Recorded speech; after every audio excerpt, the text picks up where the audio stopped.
Seshadri's Talk Show.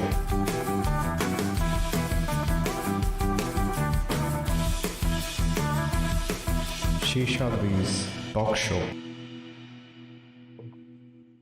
Welcome to another exciting episode of Seshadri's Talk Show, where we dive into the minds and experience of extraordinary individuals shaping the world uniquely. I'm your host, Seshadri, and today we have an exceptional guest joining us. Eric is a phenomenal entrepreneur. His journey combines innovation, consciousness, and a relentless pursuit of a better world. We will explore his insights on business, health, technology news, policies, and a little touchdown on humor, and some intriguing investigations or stealth project he's working on. Eric, it's fantastic to have you here with us today. Thank you for having me, Seshadri. I'm excited to dive into these topics with you.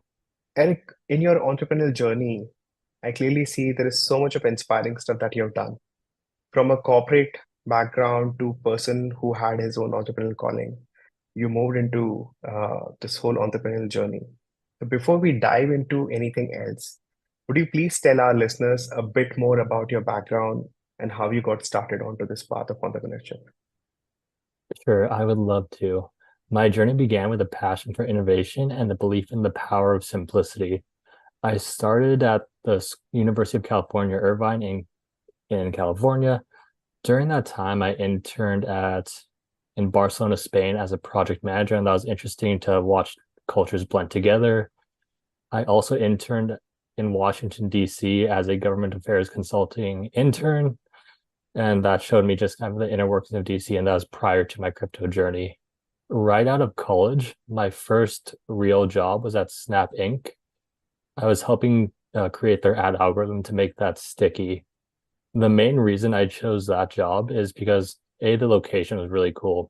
If you're from California, it was on Venice Beach, and the structure of the business was they purchased a bunch of different houses, so different work pods. So it wasn't one big building, jump around from house to house, working with different groups of people. I found that fun and interesting.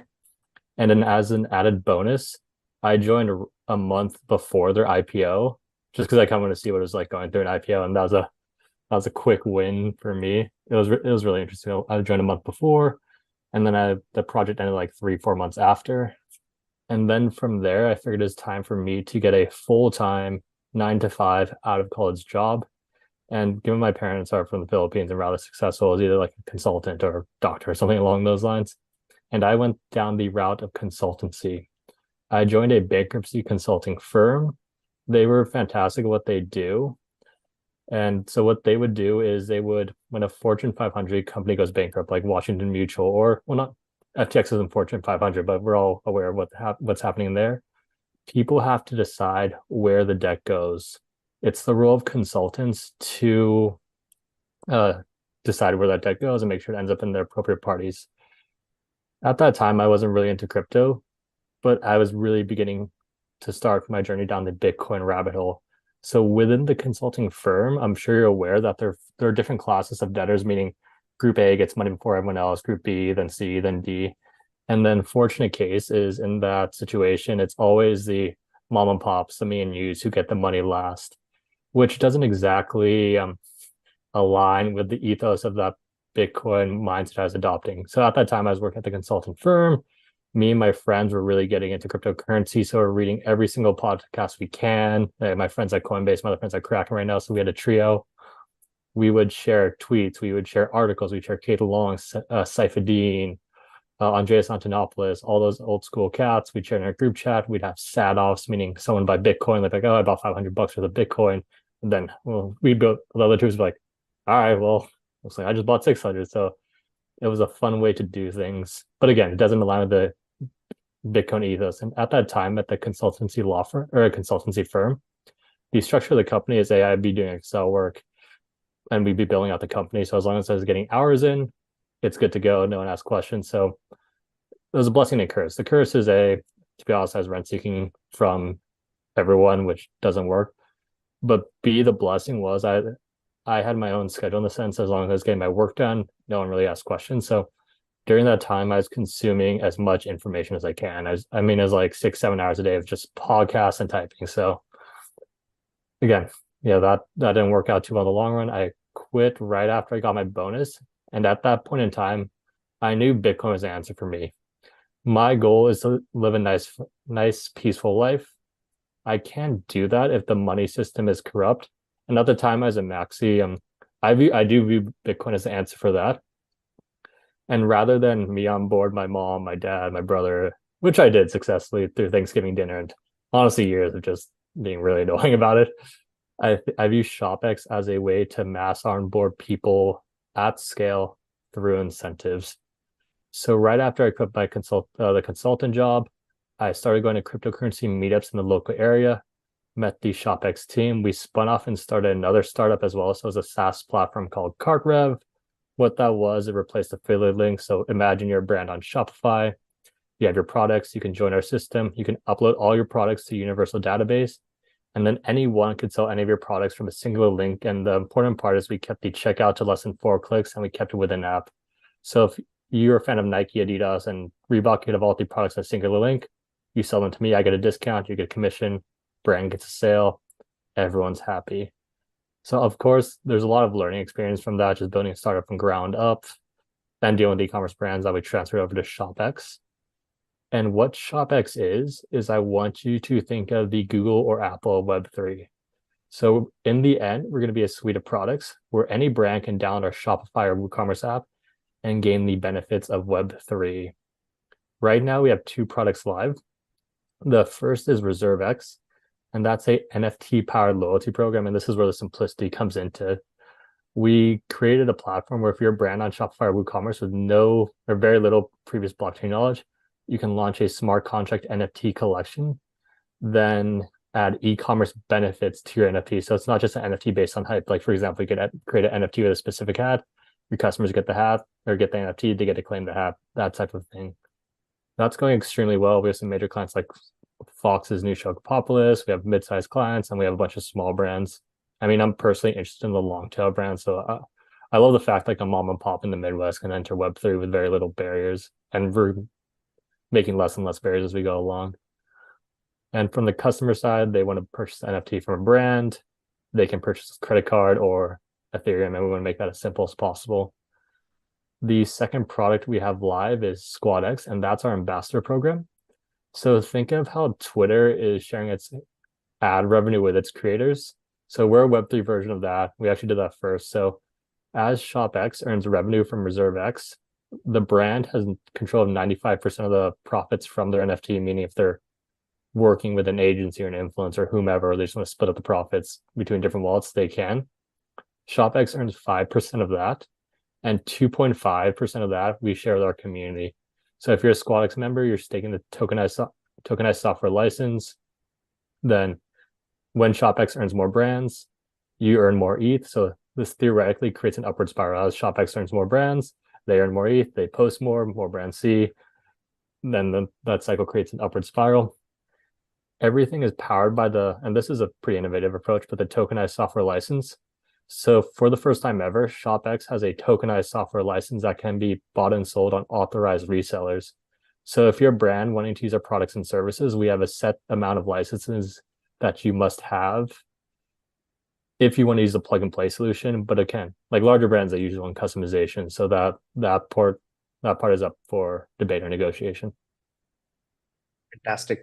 Like there's so much more for our listeners who are into Web3 world to explore and really be the front runners as adopters of this product. I'm pretty sure, I mean, like the way you are designing things, the way you're building things around the whole ecosystem, it's not just the e-commerce platform, but also like you're making sure there are content creators, so many people who are using the platform and they get benefited out of the whole thing using Web3. Amazing. Great. Now moving on to the next segment, Eric, this is about health and wellness. And I see that it's not just about business for you. Seems to be having a lot of value for the well-being. I mean, the way you answered the previous question. So how does your approach to health and wellness intersect with your entrepreneurial mindset, and how does this all affect your complete journey? I mean, would you like to share that?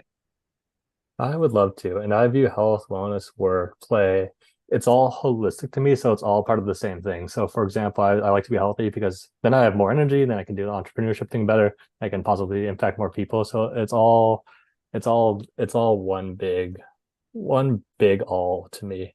In terms of foods and physical fitness, I feel physical fitness is very important. So I personally like to go on plenty of walks, plenty of hikes. I lift in the morning. I train Muay Thai at night.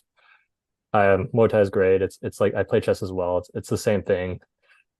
I love the people at Muay Thai just because everyone's humble. No one talks about work. It's really just in there, and everyone is trying to get better. No one's mean. Everyone's just like, all right, we're gonna spar. It's gonna be great, and then it's done.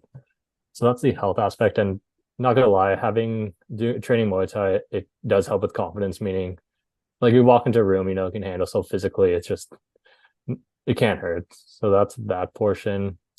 I believe health as well. So a well-trained bot, and then that adds into the discipline aspect. Like for example, my morning routine is I wake up at 4:20 because it's funny. I find things funny. Then I do some meditation for 30 minutes. And then from there, I'm at the gym by 5:05. I do my workout, I steam room, and I come back and do some work. So I find that that morning portion of the day sets me up for massive success during the rest of the day because I've already primed my day to have a good day. Like think about it from my perspective. It's like 4:20, no one's up. I've already meditated in my mind. I've already scanned my body. I already feel like amazing. I feel like I can do anything. And therefore, if you feel like you can do anything, you can do anything. And then from there, I go to the gym, have a very powerful workout. And then by the time I'm done with my workout, everyone else is just getting ready. They're just kind of getting up. And then I come home, and then I sauna, which is also very important. I come home and then I start working. And when I'm working, I'm on point. And then so I pretty much just work the whole day. I mean, again, I'm very blessed in the sense with ShopX and my other AI company. It's like I have complete freedom to do what I want. And just because, again, back to incentives, I have enough skin in the game for both companies where I'm incentivized to make both successful because I view them both as good. But yeah, so during the day, I do my work, and then Muay Thai is the closer at night. So that's also a morning anchor and night anchor where it's like, okay, if I'm doing Muay Thai at night, working on the day, working out in the morning, and then working during the whole day, I'm not going to mess around during the day because I'm Muay Thai. If I eat poorly, I'm going to get hit. If I slack off, I'm going to hit. Getting hit's not fun. And that's all peppered in with tons of reading, tons of chess, and tons of podcasts. So fine-tuning all three aspects, mind, body, and soul. I really love the experience that you shared with us about the Uh, meditation and the 10-day journey. That's amazing. I mean, this is very, very phenomenal. I mean, for the entrepreneurs or who are first timers who are actually trying to get into entrepreneurship, this is really very valuable. I mean, because there are a lot of people who cannot relate to exactly balancing out the health from both mental as well as physical perspective. And then there's a third dimension of soul, because you're talking about the quantum collapse on one side of it. On the other side of it, there is manifestation where you actually have to have a lot of positive reinforcement constantly. And it's yeah, and phenomenal. the positive reinforcement you can create yourself. So once you go into the higher vibrations, like in the 500, you just start noticing stuff working out for you. Like for example, like 2 weeks ago, I met up with so like 3 years ago before COVID, I went to like a random networking event in like Hollywood Hills. If you've been to any network event in SF or LA, it was one of those. And then like randomly, I was meeting up, like we met some dude following on Instagram, and we started talking, and then like 2 weeks ago, we met up in person for the first time. It was a perfect match. Now we're working together. Another event with I've been helping a bunch of crypto podcasts. I went on one guy, his name's Mark, he's fantastic with the crypto economy. He ended up starting a new company, Dating AI. So it's an AI based matchmaker. So because I found that funny, because we work on the podcast, because we kept in touch, and because we're both good people, and now we're both working on that project. So it's really just like it's more attraction than chasing everything. Because if you chase something, that implies lack. But if you're chasing something, it's running away. Why not just become the person and make it come to you, or let it come to you at its own pace? And again, going back to the theory of the universe always has your back, it has its own timeline. Who am I to question what either God or whatever we want to call it? I personally think it's the all. I am just simply a simple person who happens to be very blessed to have the universe's backing. And because I have the universe backing, I'm very fortunate not to pay it forward to the rest of humanity. Otherwise, the universe will not be happy with me. Lovely. That's amazing. Really, very powerful. I think we need to do one more podcast where I would love to deep dive only onto the consciousness, spirituality, meditation, other aspects like because I feel like that's where all the fun is. Like people usually chase success, they chase money. Like, generally, on an average, that's what I've seen. Even once they have it, they're still unsatisfied. There's dissatisfaction in life, and I feel like that's where they start. At times, they start looking at like external factors again, and eventually they learn it's all internal. I would love to like discuss all of this with you again, like on one more podcast. Let's move to the next segment. Yeah.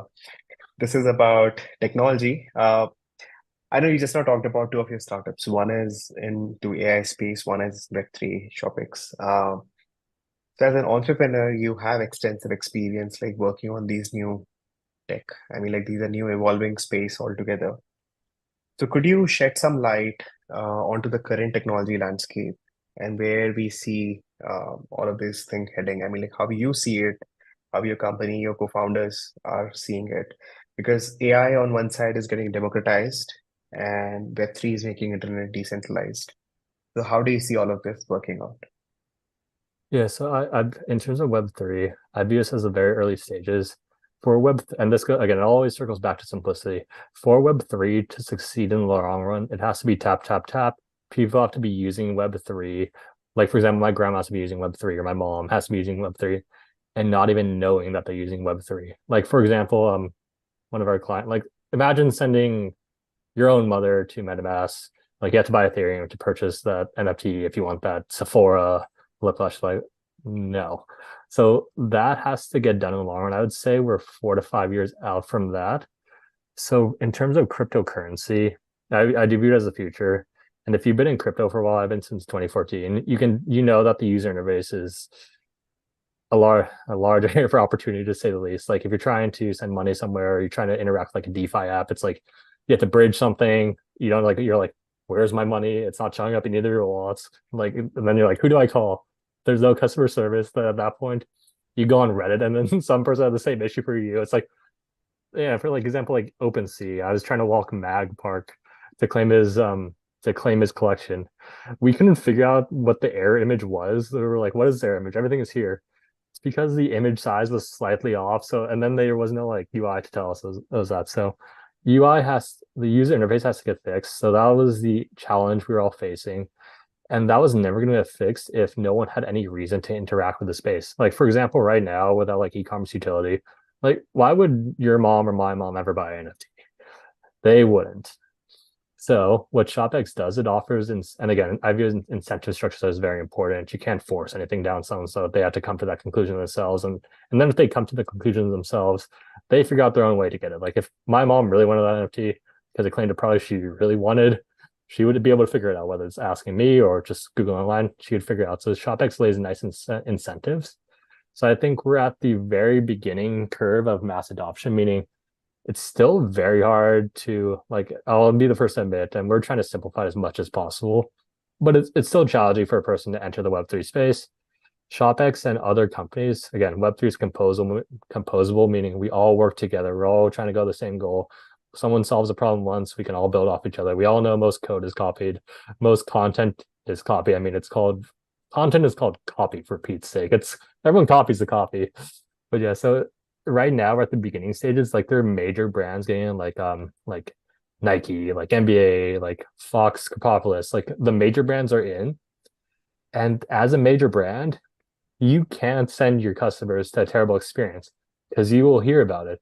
So now they're dipping their toes in the water. Like they're setting up and saying, what is this stuff? How does it work? And as they go all in, they have the money, the resources, the power, and the incentive to make the user face actually scalable for the rest of us. Like, for example, like once Nike goes all in on NFTs, and they probably will, like their user face, I expect they're going to build something seamless. In terms of like tickets, like imagine like all NFTs are tickets. Like Ticketmaster goes out of business. You attend a show where like some major sports memorabilia or moment happens. Instead of collecting like a bobblehead later, you get airdrop NFT commemorating the event. If you're an artist, you create an NFT for your first show. It's like, let's say I'm a Coachella artist. In the and you're one of my friends, you attend my first show, or I'm a new artist, you attend one of my shows, my first show, as a way of saying thank you, I send you an NFT or you purchase an NFT. 20 years later, you have that NFT, I know you supported me early, then I can airdrop you benefits, you get first stage passes to Coachella. So it's just a new way to create a relationship. So yeah, I view the incentive structures are prime for Web3 mass adoption. And on the global economic landscape, I think we all know that governments are spending mad amounts of money. That just fuels the fire for crypto and Web3. So crypto and Web3 are interchangeable. I view Web 1, Web 2 versus Web 3 as Web 1 is read only, meaning in Web 1 you could read content. Either of us could go on the interwebs and read content. Web 2 is read and write. So like this podcast, we can both read content. Like I can read any, like Instagram, I can read or see all your posts, and you can create content. So you can write, you can create the content for me. The downside is if Instagram or anyone doesn't like you, they can cancel you. Instagram makes some money, not you. We both know that they're just like data farms that sell their data to like Citadel and all that good stuff. But Web3 is read, write, and own, meaning we can read content, we can write content, and now we can own content, which is very important considering everything that's going on with all the cancellations. And again, with all the AI that's going to come out. So again, it all ties together. There's going to be tons of AI, beautifully written content. There has to be some sort of verification process with that. And I think NFTs are perfect for that. NFTs also tie into the metaverse. And again, the world is holistic. I don't think there's any reason to divide things up. They all play together. Like in the metaverse, AI and Web3, like they're all going to be interacting. You can purchase a product in the real world. You get an NFT attached to that, which is what ShopX is going to do. Your metaverse avatar has that because you purchased the product. It's a physical to digital link. That product you have now, the whatever glasses you purchased in the real world, your metaverse avatar has that, and that glasses grants you token gated access to something in the metaverse, and vice versa. You purchase something in the metaverse, your avatar has that, but since your wallet is now linked to your avatar in the metaverse, and they're making that simpler too, that NFT you have can token gate claim a product in the real life. So it all plays together beautifully. Probably didn't answer your question, but yeah, that's my take on Absolutely, everything. absolutely. You did answer, and I clearly see like the three realms. I don't even call them as Web 1, Web 2, Web 3, but these are three different realms which will coexist because there is always a world. It's not about a developed country, but again, it's all about the access and kind of curiosity. Because like while right now, I see a lot of startups in Southeast Asia as well. I mean, there are founders who are already exploring and they are moving because if the compliance is not there or they're really worried about the governing policies, they are moving their startups out to the places where this thing exists. So basically, Web3 is going to coexist with, there are still these old legacy systems which are built on Web 1. There are these systems which are all on Web 2, and we'll see Web 3 as a norm. I'm pretty sure like this is going to like thrive. This is going to be like a huge thing in coming years. Great, amazing. Okay, Eric, I think we'll move to the next segment. This is about news and politics. So with the tech landscape, the way things are evolving rapidly right now, we know there's a shift of power dynamics. And with that happening, there's a lot of potential for more openness and inclusion in systems. Web3 has its own challenges when we talk about inclusion. I mean, there is always lot of resistance with the new policy making. And with the current scenario, this has a profound implication for the whole segment itself. So what do you think, like from policy making perspective, from the whole politics perspective, what can be done? I mean, like to make this like a little better for the entrepreneurs. Yeah, I mean, the tech landscape is evolving rapidly and democratization is at the forefront. Like you said, we're witnessing a shift in the power dynamics with more potential for openness and exclusiveness. But like any legacy system, there's going to be pushback from the powers that be. Like I hate to use this because in the Bitcoin world it's overplayed, but like the horse and carriage like system, it's like they push back. Like banks are going to push back against Bitcoin because they're in charge. So Web3, I would say it threatens like the Instagram, the YouTubes, and the Facebooks of the world because it puts the people in power. But those companies are powerful enough and adaptable enough where they're going to work around it because it's a powerful force. I view Web3 as an inevitability. So therefore, they're going to have to adapt or die, just like Blockbuster did with Netflix. So it's just the next thing. People work around that.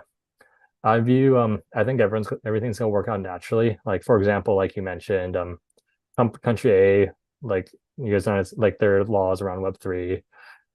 In my opinion, they're not the best people to make them, and this is not advice in any way. It's just you can't have like 80-year-olds who don't know how to open a computer or tweet, making rules on the forefront of technology.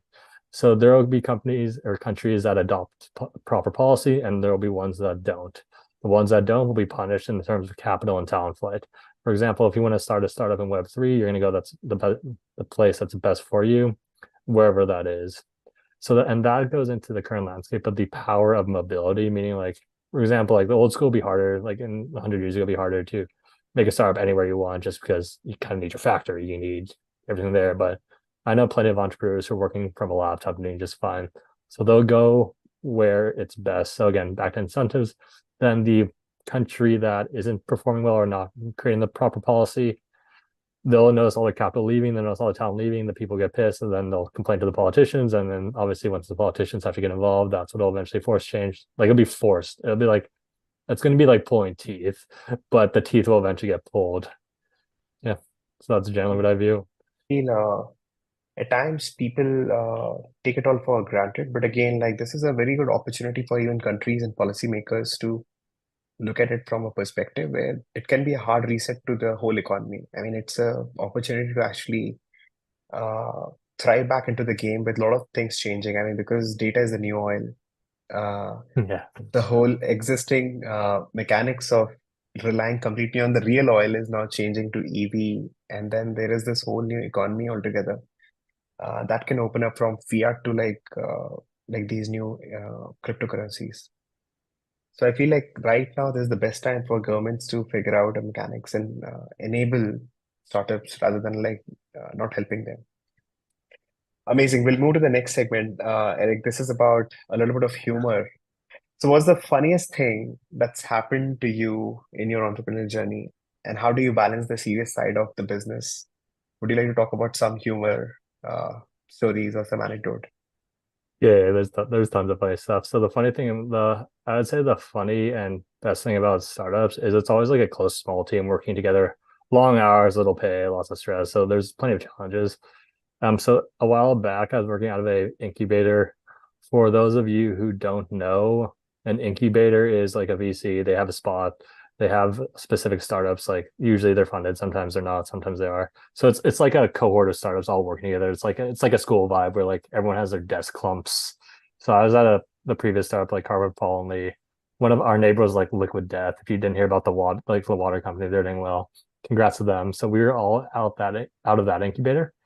And so we had our small team, we had our dev team, and we had this one guy. His name is Joshi, and we were having like a team dinner, and like our team dinners were pretty fun in the sense like it's like a celebratory thing. It's like we would go to like all you can eat Brazilian barbecue, Fogo de Chao. There'd be wine, there'd be good times and everything. But this guy, he was super cheap, which is a good thing. It's a plus. Like so, we all go to do. He's like, I'm just getting the salad bar. We're like, dude, just get the whole meal. He's like, no, I'm doing the salad bar. We don't have money. We just save it. He's like, fine, I'll get one drink though. So then he orders some drink. It ends up being like $400 without him knowing. So we just ordered like the top shelf, like it was like McAllen or something. We're just like, so that was funny. I mean, we Amazing. also have like we have plenty of offsites too, where it's like you just run like an Airbnb. We call them if you're an entrepreneur, I'd recommend just setting up like hacker houses and stuff. So yeah, that was really funny. Yeah, one of my close Lovely. friends, another startup, worked out of a van, so we had like van time. Just like go to different beaches, working the laptops. Yeah. Amazing. I mean, that's a great story that you shared. And I feel like laughter is a great stress reliever and it helps foster creativity and innovation. And there should always be like team members or maybe these kind of outings where people should really take a break from the extensive development process or maybe just only focusing on business as an entrepreneur. They should actually take out time, spend a little more time with their team members and their co-founders. And this is really very useful generally. Great. Eric, finally, we are on to the last segment of this podcast. Um I would love to hear about any project that you're working on, but again, something which you feel is like little enigmatic, which you feel like is still in a investigative stage. Yes, I would love to talk about that. So we spend most of our time talking about ShopX. That's been around for a while. It's survived two bear markets. it's an anti-fragile technology, meaning anything that doesn't kill us makes us stronger. So I'm confident it'll be around for the long term. We launched the first NFT before it's cool. But back to the funny aspect. So I briefly mentioned on this other company, Dating, Dating. So that's an AI-powered matchmaker that it's the passion project of one of the other founders who I was on a crypto podcast for promoting ShopX, who's started multiple companies. So with the technology, with AI technology finally available, the timing is right. He's like, oh, I'm starting this project. How I heard about this is like this random ass company followed me on Twitter, and they're just like, what is this dating company? He's like, oh, and then we hopped on a call. I'm like, this is funny, and it could work just because I think we know the dating landscape is horrible in terms of dating apps. None of them work. It's churn marketing, meaning like they make their money by keeping users on. So it's not beneficial for the world. What dating is, it's an AI-powered matchmaker, and we're still gamifying the whole process. The waitlist is just about to launch. We're still creating, the AI is pretty much created, but we're still programming it. So like you can do cool stuff with that. Like for example, and I have done this, and I will do this in the future, is the app. I'm like, can you find me 5 matches within 10 miles who have engineering degrees from 4 universities with less than 1,000 followers on Instagram, who are private, who live an active lifestyle? And because what happens when they join the app, they link all their social media profiles. Our AI scans that and it'll match you with your with a person compatible. And the reason we like this better than Tinder and whatever, because Tinder, dating apps, that's how people are meeting right now, are like, it's beneficial for like 5% of the dudes, to be honest. The rest of it kind of sucks. But it's all look based. It's all superficial. It's like the face, like swipe, swipe, swipe. So what we do is we match people based on their actual interests. So like we link with their Spotify. So it could be something cool. Like you could be on Cupid. Someone else could be on Cupid 10 miles away. You could be listening to the same song. And then the matchmaker would be like, okay, you two are both listening to this song on Spotify, which is a cute way to meet. Because of this, there is a concert with this band next month. We recommend you match, which I view as a better way than and then from there it's like, okay, this is cool. Can you tell me about their education? Like, are they smart? Do they go to 4-year university? How many dudes do they follow on Instagram? How many girls do they follow on Instagram? What's their family like? Do you know what they're looking for? So it's a more holistic approach to online dating, which unfortunately is the future. I think that's a wrap for today's episode of Seshadri's Talk Show. With that remarkable Eric, your insights on entrepreneurship, technology, conscious living are truly enlightening. Thank you for joining us and sharing your wisdom. Any conclusive note? No, I just hope everyone listening has a very happy life, and just wishing the best for everyone who's listening and everyone who's not listening. Lovely. Thanks to all of our listeners. Stay tuned for more engaging conversations with exceptional guests on a wide range of topics. Until next time, take care and stay curious. Thank you. Seshadri's Talk Show.